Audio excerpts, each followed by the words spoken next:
Good morning and नमस्कार दोस्तों, स्वागत है आप सभी का आपके अपने YouTube channel GK search engine पर। आज है 5 अप्रैल और 5 अप्रैल से रिलेटेड राजस्थान करंट अफेयर्स के जितने भी इम्पोर्टेंट क्वेश्चन हैं उन सभी को हम इस वीडियो में डिस्कस करने वाले हैं। तो पूरा वीडियो बहुत ध्यान से देखना और वीडियो के एंड में मैं आपसे क्वेश्चन पूछूंगा जिसका आंसर आप सभी को कमेंट बॉक्स में देना है। कल के वीडियो में मैंने आपसे एक क्वेश्चन पूछा था जो था राजस्थान में Swami Vivekananda academic excellence scholarship योजना के अंतर्गत आवेदन है वो कब से शुरू होंगे। जी हाँ, इस योजना के अंतर्गत 15 अप्रैल से आवेदन शुरू होने वाले हैं, यानी कि सी ऑप्शन इसका बिल्कुल सही था। जिन दोस्तों ने सी ऑप्शन कमेंट बॉक्स में सही जवाब दिया था उनको हार्दिक शुभकामनाएं। जी हाँ, प्रदेश की भाजपा सरकार ने Rajiv Gandhi scholarship academic excellence योजना का नाम बदलकर विवेकानंद एकेडमिक्स एक्सीलेंस स्कॉलरशिप योजना कर दिया है, यानी स्वामी विवेकानंद के नाम पर इस योजना का नाम किया गया है। अब इसमें 500 सीटें रहेगी, जिसमें विदेशी संस्थानों में पढ़ाई के लिए 300 सीटें हैं। ध्यान रखना, 300 सीटों पर विदेशी संस्थानों में अध्ययन करवाया जाएगा, जबकि 200 विद्यार्थियों को देश के ही शैक्षणिक संस्थानों में अध्ययन करवाया जाएगा। इसमें नियमों के संशोधन के कारण आवेदन करने वालों के लिए एक पोर्टल है वो 1 अप्रैल के बजाय 15 अप्रैल से खुल रहा है। वित्तीय वर्ष 2024-25 से मूल्यांकन निर्धारित गाइडलाइन के अनुसार 1 मई, 15 जून, 15 नवंबर और 15 जनवरी को होगा, लेकिन 16 जनवरी से लेकर 31 मार्च तक इसका योजना का पोर्टल है वो बंद रहेगा। तो चलिए स्टार्ट करते हैं आज के राजस्थान करंट अफेयर्स। पहला क्वेश्चन है, राजस्थान में लोकसभा चुनाव 2024 में कितने ऐसे पोलिंग स्टेशन होंगे जिन्हें दिव्यांगजन संचालित करेंगे। जी हाँ, जो दिव्यांगजन अधिकारी है वो संचालित करेंगे। 200 ऐसे पोलिंग स्टेशन होंगे, यानी कि सी ऑप्शन इसका बिल्कुल सही है। आइए जानते हैं इम्पोर्टेंट फैक्ट्स। तो लोकसभा चुनाव 2024 के तहत राजस्थान में 200 ऐसे पोलिंग स्टेशन होंगे जो दिव्यांगजनों के द्वारा संचालित होंगे। लोकसभा चुनाव 2024 के तहत राजस्थान में 19 अप्रैल और 26 अप्रैल को 2 चरणों में वोटिंग होगी। इस बार 200 ऐसे पोलिंग स्टेशन है वो होंगे जहां पर दिव्यांगजन है वो उन पोलिंग स्टेशन का संचालन करेंगे। नेक्स्ट क्वेश्चन है, राजस्थान सरकार के द्वारा नई पर्यटन नीति के तहत विलेज टूरिज्म को प्रोत्साहित करने के लिए किस जिले में पहली ग्रामीण पर्यटन इकाई डाबरी में तैयार की गई है। तो डाबरी, ध्यान रखना, कोटा में इसे तैयार की गई है। जी हाँ, बी ऑप्शन इसका बिल्कुल सही है। इस तरह से आप देख सकते हैं तस्वीरों में। आइए जानते हैं इम्पोर्टेंट फैक्ट्स। तो राजस्थान सरकार के द्वारा नई पर्यटन नीति के तहत विलेज टूरिज्म को बढ़ावा देने के लिए कोटा में पहली ग्रामीण पर्यटन इकाई जो डाबरी में तैयार की गई है, ये ग्रामीण पर्यटन इकाई जो कोटा में, जी हाँ, कोटा जिला पर्यटन विभाग में इसका पंजीयन करवा दिया गया है। 65 बीघा क्षेत्र में यह डेस्टिनेशन गांव के नज़दीक खेतों के बीच में है। इसमें स्विमिंग पूल है, आसपास अमरूद, संतरे, बांस आदि कई तरह के पौधे भी है। पत्थरों से बनी 4 कुटियाएं हैं जो हाड़ौती के गांव को जो स्थापत्य कला एवं संस्कृति का परिचय इनका करवाती है। तो कोटा के डाबरी में इसे तैयार करवाया गया है। विभाग ने नई पर्यटन जो नीति लागू की है जिसमें ग्रामीण पर्यटन को बढ़ावा दिया जा रहा है। नेक्स्ट क्वेश्चन है, राजस्थान सरकार के द्वारा ज्योतिबा फुले की जयंती के अवसर पर किस दिनांक को राजस्थान के सभी सरकारी और निजी स्कूलों में छुट्टी की घोषणा की गई है। जी हाँ, 11 अप्रैल को प्रदेश के सभी सरकारी और निजी स्कूलों में छुट्टी होगी, यानी कि सी ऑप्शन इसका बिल्कुल सही है। इसके लिए जो वार्षिक कैलेंडर जारी किया है उसमें संशोधन भी किया गया है। आइए जानते हैं इम्पोर्टेंट फैक्ट्स। तो राजस्थान के सरकारी और निजी स्कूलों में 11 अप्रैल को अवकाश रहेगा।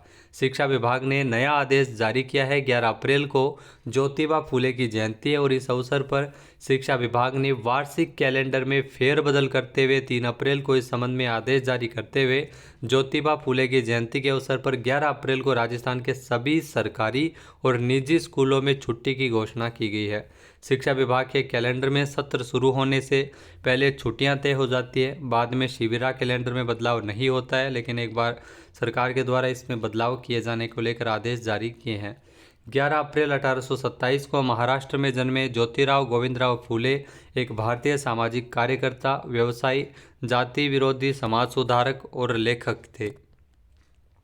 नेक्स्ट क्वेश्चन है, राजस्थान में लोकसभा आम चुनाव 2024 के तहत होम वोटिंग के लिए 25 लोकसभा निर्वाचन क्षेत्रों के लिए कितने रिकॉर्ड पंजीकरण हुए हैं? जी हाँ, इसमें अगर बात की जाए होम वोटिंग के लिए तो 76,636 पंजीकरण है वो रिकॉर्ड पंजीकरण किए गए हैं, यानी कि ए ऑप्शन इसका बिल्कुल सही है। आइए जानते हैं इम्पोर्टेंट फैक्ट्स।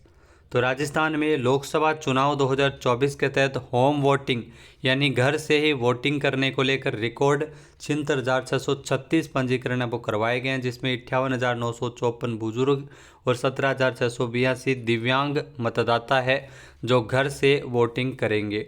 प्रथम चरण के जो चुनाव है वो 36,000 से अधिक फॉर्म स्वीकृत हुए, जिसमें मतदान 5 अप्रैल से होगा, जबकि द्वितीय चरण के लिए 40,000 से अधिक पंजीकरण हुए हैं और इसकी जो वोटिंग है वो 14 अप्रैल से होगी।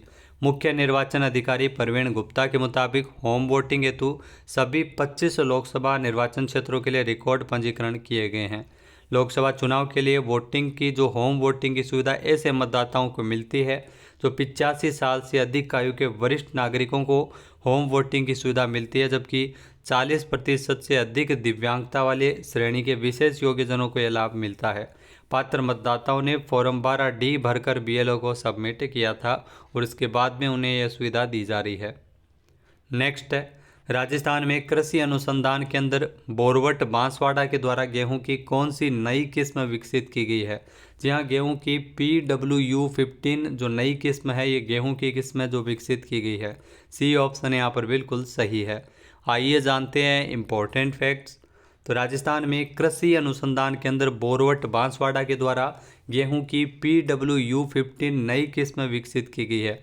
देश में एकमात्र बांसवाड़ा में ऐसा गेहूं का बीज जिससे 90 दिन में फसल तैयार होगी। PWU15 जो नई किस्म है गेहूं की, अन्य सभी गेहूं के जो फसल है जो 100 से 150 दिन में तैयार होती है, जबकि ये 90 दिन में तैयार होगी। इस किस्म की खासियत यह है कि दूसरे गेहूं के बीजों के मुकाबले 30% तक कम पानी की ज़रूरत मिलती है और किसान गेहूं की पैदावार भी बढ़ा सकते हैं। नेक्स्ट है, राजस्थान में मुख्यमंत्री बालिका संबल योजना की राशि 10,000 से बढ़ाकर कितनी की गई है? जी हाँ, इस योजना के तहत अब 30,000 रुपये मिलेंगे, यानी कि ए ऑप्शन इसका बिल्कुल सही है। आइए जानते हैं इम्पोर्टेंट फैक्ट्स। तो राजस्थान में मुख्यमंत्री बालिका संबल योजना जो राजस्थान सरकार की महत्वपूर्ण योजना है, इस योजना की राशि में बढ़ोतरी की गई है।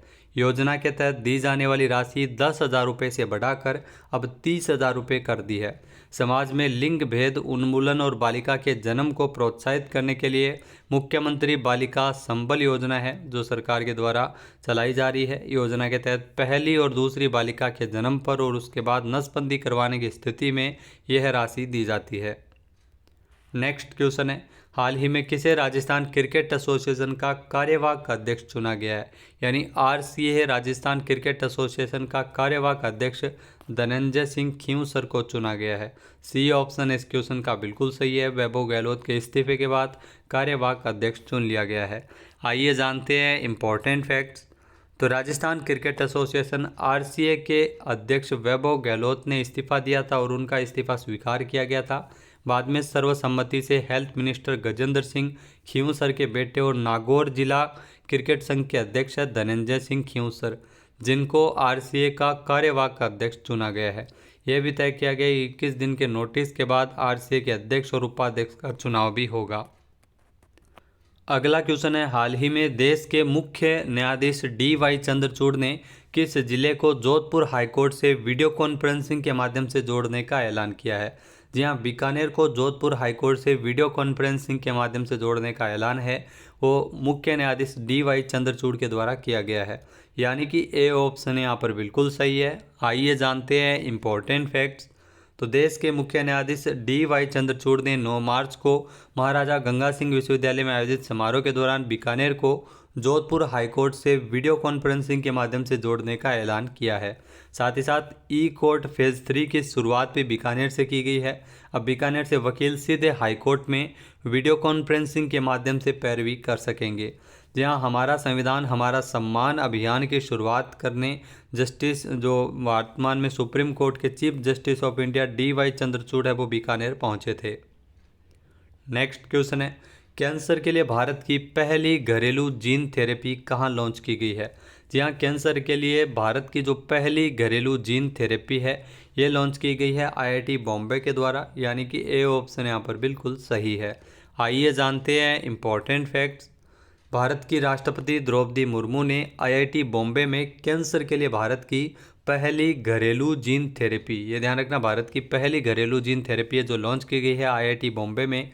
भारत की पहली सीआरटी सेल थेरेपी को आईआईटी बॉम्बे और टाटा मेमोरियल अस्पताल के सहयोग से विकसित किया गया है। इस अवसर पर राष्ट्रपति ने कहा कि जो भारत की पहली जीन थेरेपी की शुरुआत कैंसर के खिलाफ लड़ाई में एक महत्वपूर्ण भूमिका निभाएगी। नेक्स्ट क्वेश्चन है, हाल ही में डीआरडीओ ने किस बैलिस्टिक मिसाइल का सफल परीक्षण किया था? जी हाँ, डीआरडीओ के द्वारा अग्नि प्राइम मिसाइल का सफल परीक्षण हाल ही में किया गया था, यानी कि ए ऑप्शन यहाँ पर बिल्कुल सही है। आइए जानते हैं इम्पोर्टेंट फैक्ट्स। जी हाँ, हाल ही में स्ट्रेटेजिक फोर्सेस कमांड और डीआरडीओ ने नई पीढ़ी की बैलिस्टिक मिसाइल अग्नि प्राइम, ध्यान रखना, अग्नि प्राइम का ओडिशा के तट से सफल परीक्षण किया गया था।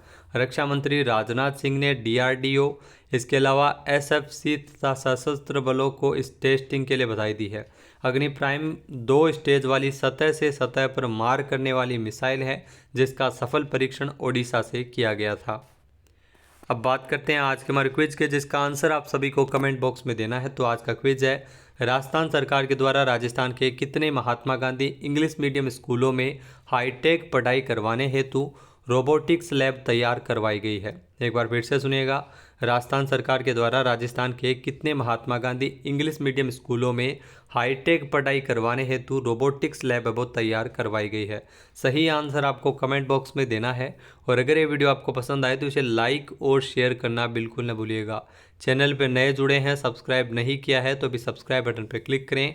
इस वीडियो की जो पीडीएफ फाइल है वो आप वीडियो के डिस्क्रिप्शन बॉक्स से डाउनलोड कर सकते हैं और इस क्वेश्चन का आंसर आप वोट करके भी कर सकते हैं। इसके अलावा दोस्तों आपके लिए एक नई जानकारी है।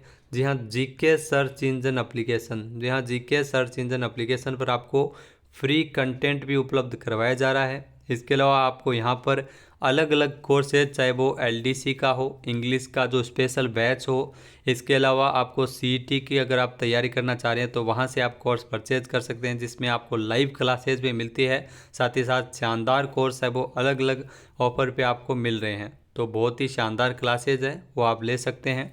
और मैथ की भी स्पेशल क्लासेज है, अगर आप जो लॉ में तैयारी कर रहे हैं यारों की, तो वहाँ से भी आप कोर्स ज्वाइन कर सकते हैं जीके सर्च इंजन एप्लीकेशन पे। तो इसका लिंक आपको वीडियो के डिस्क्रिप्शन बॉक्स में ऐप का लिंक दिया है जिसे आप ज्वाइन कीजिए। यहाँ पर आपको फ्री मटेरियल, चाहे आपको सिलेबस देखना हो, क्रोनोलॉजी पढ़नी हो, सूजस पढ़ना हो, तो वो भी आपके लिए वहाँ पर फ्री मटेरियल भी उपलब्ध करवाया गया है। जय हिंद, जय भारत, जय राजस्थान।